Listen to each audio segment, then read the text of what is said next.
ఊరి నడిబొడ్డున ఓ యువకుని కత్తులతో దారుణంగా పొడిచి చంపారు. నెల్లూరు జిల్లా కోవూరులోని రాళ్లమిట్ట వద్ద ఈ సంఘటన జరిగింది. నాగరాజ్ అనే యువకుడితో పాటు మరో ముగ్గురిపై దుండగులు దాడికి తెగబడ్డారు. ఈ దాడిలో నాగరాజ్ అక్కడికక్కడే మృతి చెందగా రామకృష్ణ అనే యువకుడు పరిస్థితి విషమంగా ఉంది. గాయాలైన వారిని నెల్లూరులోని ఆసుపత్రికి తరలించారు. కోవూరు పోలీసులు సంఘటన స్థలానికి చేరుకుని దర్యాప్తు చేస్తున్నారు.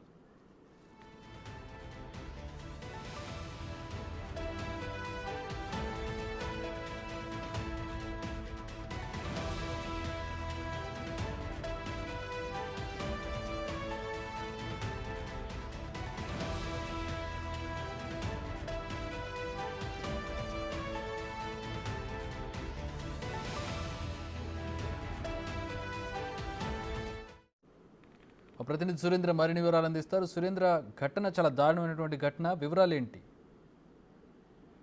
చక్రి, నెల్లూరు జిల్లా కోవూరులో ఉన్నటువంటి రాళ్లమెట వద్ద నాగరాజ్ అనే యువకుడిని కొంతమంది దుండగులు, అంటే ఆ కొంతమంది ఎవరో కాదు, వారి స్నేహితులే. గతంలో వీరికి పాత కక్షల నేపథ్యంలో ఒకరికొకరు మాట పెరిగి ఈ రోజు ఒకరినొకరు పొడుచుకునేంత వరకు కూడా వెళ్ళింది. వీరంతా కలిసి అక్కడ ఉన్నటువంటి మద్యం సేవిస్తున్న నేపథ్యంలో అక్కడ ఒకరికొకరు మాట పెరిగి గతంలో ఉన్నటువంటి పాత గొడవలు ఏవైతే ఉన్నాయో అవన్నీ కూడా ఈ రోజు ఒక వ్యక్తి ప్రాణం పోయినటువంటి పరిస్థితి ఉంది. అయితే అక్కడ ఉన్నటువంటి స్థానికుల ప్రకారం అక్కడ చాలా వారు ఉదయం నుంచి కూడా అక్కడ మద్యం సేవిస్తూ ఉన్నారని తెలుస్తుంది.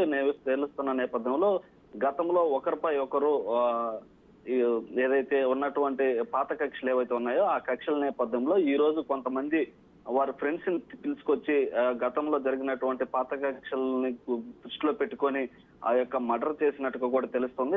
అక్కడ 6 మంది ఉన్నట్టుగా తెలుస్తుంది. 6 మందిలో 3 వ్యక్తులు పర్సనల్ గా ఫోన్లు చేసి అక్కడ ఉన్నటువంటి వారి ఫ్రెండ్స్ ని కూడా పిలిపించి గతంలో జరిగినటువంటి పాత కక్షని మనసులో పెట్టుకొని ఈ రోజు ఆ నాగరాజ్ అనే వ్యక్తిని అతి దారుణంగా యువకుని కత్తులతో పొడిచి చంపడం జరిగింది. అయితే దీంతో పాటు నాగరాజ్ తో పాటు ఉన్నటువంటి వారి ఫ్రెండ్స్ ని కూడా అటాక్ చేయడంతో ఆ ఫ్రెండ్స్ తప్పించుకొని పరారయ్యారు. పరారైన క్రమంలో ఒక వ్యక్తికి భారీ గాయాలు అవ్వటం జరిగింది. ఆ గాయాలైనటువంటి వారిని నెల్లూరులో ఉన్నటువంటి ప్రభుత్వ హాస్పిటల్కి తరలించారు.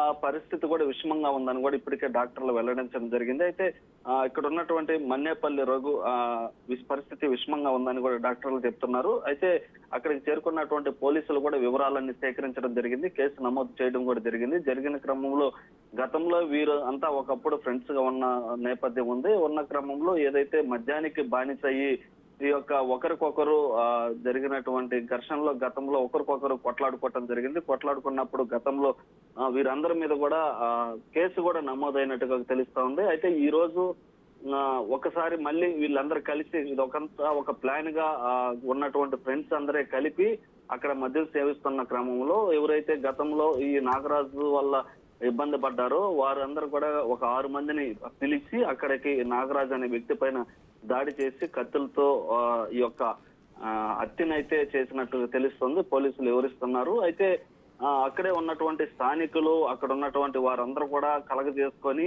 వారిని అందరినీ చెదురుమదురు చేసేందుకు ప్రయత్నాలు చేసినప్పటికీ కూడా ఆ నాగరాజ్ అనే వ్యక్తిని అప్పటికే చనిపోవటం జరిగింది. అయితే మిగతా 3 ఎవరైతే ఉన్నారో వారిలో ఒక వ్యక్తి మన్నేపల్లి రామకృష్ణ పరిస్థితి అయితే దారుణంగా విషమంగా ఉన్నట్టు కూడా తెలుస్తా ఉంది.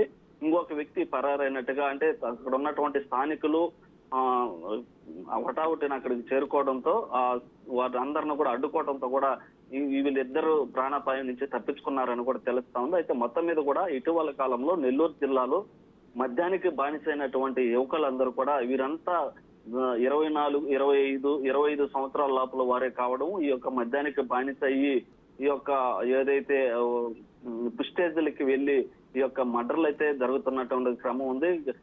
ఒక వారం కిందటే నెల్లూరులో ఉన్నటువంటి కావేరు నగర్ లో ఒక వ్యక్తిని, అంటే పాత కక్షల నేపథ్యంలో గతంలో వారందరూ కలిసి ఆ ఒక వ్యక్తిని అటాక్ చేయడంతో ఆ యొక్క మనసులో పెట్టుకొని ట్రీట్మెంట్ అంతా అయిపోయిన తర్వాత మళ్ళీ 6 నెలలకి అక్కడికి వచ్చి ఎవరైతే గతంలో అటాక్ చేశారో వారిని అందరినీ కూడా అటాక్ చేయడం, వారిలో ఒక వ్యక్తిని కూడా చంపారు. అయితే నెల్లూరులో ఉన్నటువంటి ఈ పాత కక్షల నేపథ్యంలో కఠినమైన శిక్షలు విధించడంలో ఇటు పోలీసులు కూడా విఫలమయ్యారని చెప్తా ఉన్నారు. ఓకే.